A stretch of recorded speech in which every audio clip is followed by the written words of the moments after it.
Salam saudaraku, selamat pagi. Semoga kita semua dalam keadaan sehat dan penuh sukacita dalam Tuhan.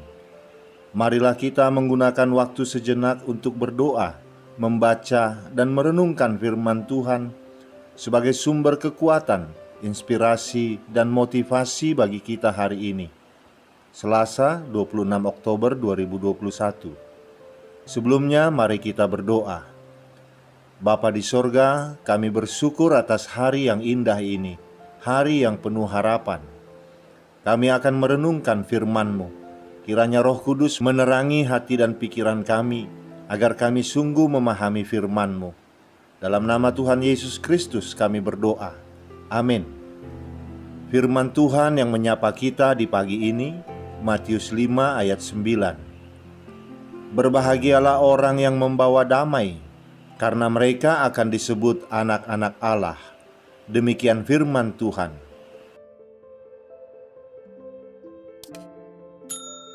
Saudaraku, di tengah-tengah kondisi dunia yang sedang kacau dalam segala aspek, akibat pandemi, perang dingin antar negara, konflik dalam negeri yang tak kunjung usai, bahkan mungkin permusuhan antar saudara kandung, damai merupakan satu-satunya kunci untuk keluar dari kondisi seperti ini.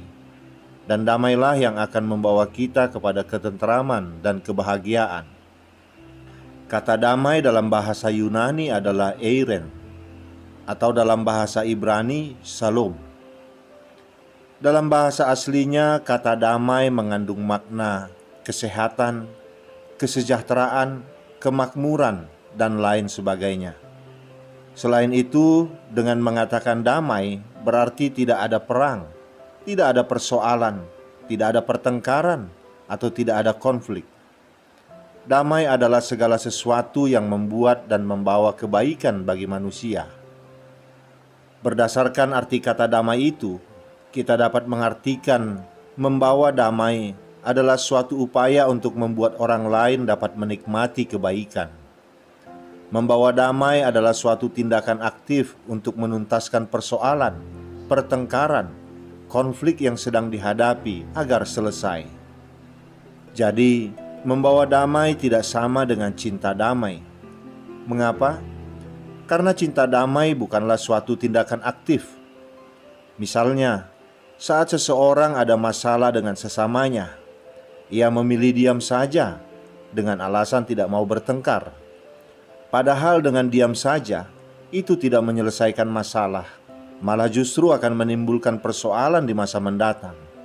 Karena ia menolak untuk menghadapi situasi masa kini, sehingga tidak melakukan tindakan-tindakan yang seharusnya diambil, malah menghindarkan diri dari persoalan. Orang yang membawa damai adalah orang yang bersedia menghadapi, mengatasi, dan menyelesaikan suatu persoalan secara tuntas, sehingga kondisi damai tercipta. Orang yang membawa damai harus berani mengambil resiko untuk disalah mengerti.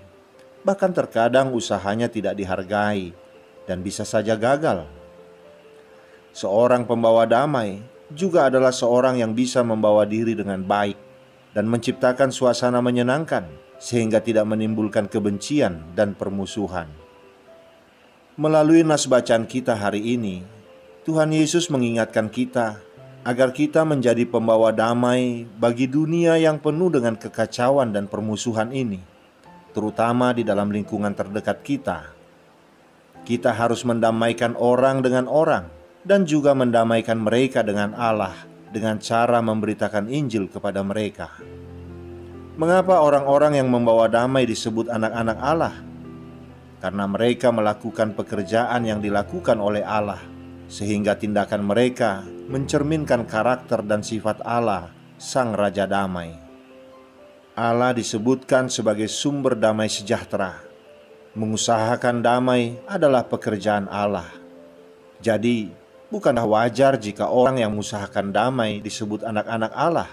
Mereka mirip dengan Allah dan mereka melakukan apa yang Allah lakukan. Oleh karena itu, sifat membawa damai merupakan sebagian sifat belas kasihan Allah kepada manusia.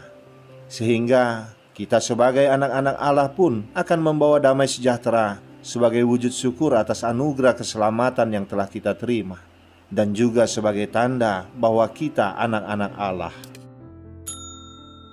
Saudaraku, di dalam kehidupan kita sehari-hari, ada orang-orang yang hidupnya suka menjadi biang kerok, perusuh, dan menyulitkan kehidupan orang lain. Dimanapun mereka berada, mereka melakukan pekerjaan-pekerjaan iblis. Artinya, kedamaian bukanlah sesuatu yang mudah untuk diwujudkan. Ini membutuhkan kerja keras setiap bangsa dan setiap individu. Karena dosa yang bersarang pada hati manusia memiliki kecenderungan alami untuk berkonflik dengan sesama. Tetapi di pihak lain, ada anak-anak Tuhan yang perbuatannya, perkataannya mampu menghilangkan kesusahan orang lain, menjadi jembatan di antara pihak-pihak yang bertikai, memulihkan hubungan yang rusak, memaniskan kepahitan hidup orang lain dengan tanpa takut risiko tidak dihargai, disalah mengerti, tetapi dengan tekad untuk membina hubungan yang benar di antara sesama, bahkan membimbing mereka untuk mendapatkan damai Allah dengan membimbing mereka kepada Kristus. Saudaraku, antara Argentina dan Chili tidak pernah terjadi perang. Tetapi pada tahun 1899 terjadi sengketa perbatasan yang bisa berakhir pada perang terbuka. Pada tahun 1900, kedua angkatan perang sudah mengambil posisi untuk saling menyerang, dan perang hampir saja tak terhindarkan. Di masa-masa itu, Uskup Buenos Aires, Monsignor Bonaventura, menyerukan perdamaian dalam khotbah-khotbahnya. Berita tentang khotbah perdamaian itu diteruskan ke seorang uskup di Chili. Perlahan-lahan khotbah perdamaian itu menjalar, dan kedua pemerintahan dipaksa oleh rakyatnya untuk menyerahkan sengketa itu kepada Raja Edward ke-7 dari Inggris sebagai penengah. Akhirnya kedua pemerintahan menandatangani persetujuan, dan sejak itu semua senapan di sepanjang perbatasan tidak berguna lagi. Semua kemudian dibawa ke Buenos Aires, dicairkan dan dicetak menjadi patung Yesus, yang sekarang dikenal sebagai patung Kristus dari Andes, dengan tangan kanan memberi berkat dan tangan kiri memegang salib. Akhirnya diputuskan bahwa patung besar itu akan dibawa naik ke pegunungan setinggi 3.832 meter di atas permukaan laut di pegunungan Andes, di titik tertinggi jalan tua antara kota Mendoza di Argentina dan kota Santiago di Chili, tepat di perbatasan antara kedua negara. Patung tersebut diangkut oleh kereta api sampai stasiun terakhir. Kemudian diteruskan diangkut oleh kereta-kereta yang ditarik oleh bagal, yaitu keturunan kuda betina dan keledai jantan. Dan pada bagian pendakian yang curam, patung itu ditarik dengan tali oleh para serdadu dan pelaut. Dan pada tanggal 13 Maret 1904, patung itu ditegakkan dan berdiri sampai sekarang. Di salah satu dasar patung itu tertulis, "Pegunungan ini sendiri akan runtuh dan menjadi abu sebelum rakyat Chili dan Argentina melupakan perjanjian suci yang mereka ucapkan dalam sumpah di kaki Kristus." Di sisi lain tulisan itu tertulis teks dari Efesus 2 ayat 14. "Karena dialah damai sejahtera kita yang telah mempersatukan kedua pihak dan yang telah merubuhkan tembok pemisah, yaitu perseteruan." Saudaraku, mencintai Yesus berarti mencintai kedamaian. Membawa kedamaian dimulai dengan kerendahan hati, mengambil langkah untuk rekonsiliasi, sekalipun kita berada di pihak yang benar. Seperti ucapan Rasul Paulus dalam Roma 12 ayat 18. "Sedapat-dapatnya, kalau hal itu bergantung padamu, hiduplah dalam perdamaian dengan semua orang." Orang yang membawa damai berarti dalam pikirannya, dalam hatinya, dalam ucapannya, dalam tindakannya, dalam rencananya, dalam tujuannya, dalam cita-citanya, dalam seluruh hidupnya. Dia senantiasa mewujudkan damai, mewujudkan kasih persaudaraan, mewujudkan kerukunan. Berbahagialah orang-orang yang berbuat dan bertindak secara aktif untuk mengusahakan perdamaian, karena sesungguhnya merekalah yang disebut anak-anak Allah. Amin. Kita berdoa. Bapa di surga, kami bersyukur atas firman-Mu hari ini yang mengingatkan kami Tuhan, agar kami tidak hanya sekedar mencintai kedamaian, mencintai perdamaian, tetapi kami harus menjadi pembawa damai dimanapun kami berada.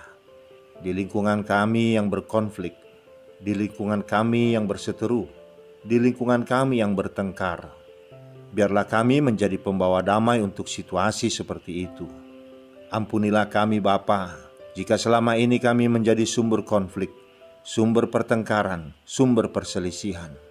Biarlah mulai hari ini Engkau ubahkan kami menjadi orang-orang yang membawa damai-Mu, agar tercipta kebaikan dimanapun kami berada, dan melalui kami nama-Mu semakin dimuliakan. Terima kasih Bapa, dalam nama anak-Mu Tuhan Yesus Kristus kami berdoa. Amin. Selamat beraktivitas saudaraku, Tuhan memberkati. Salam.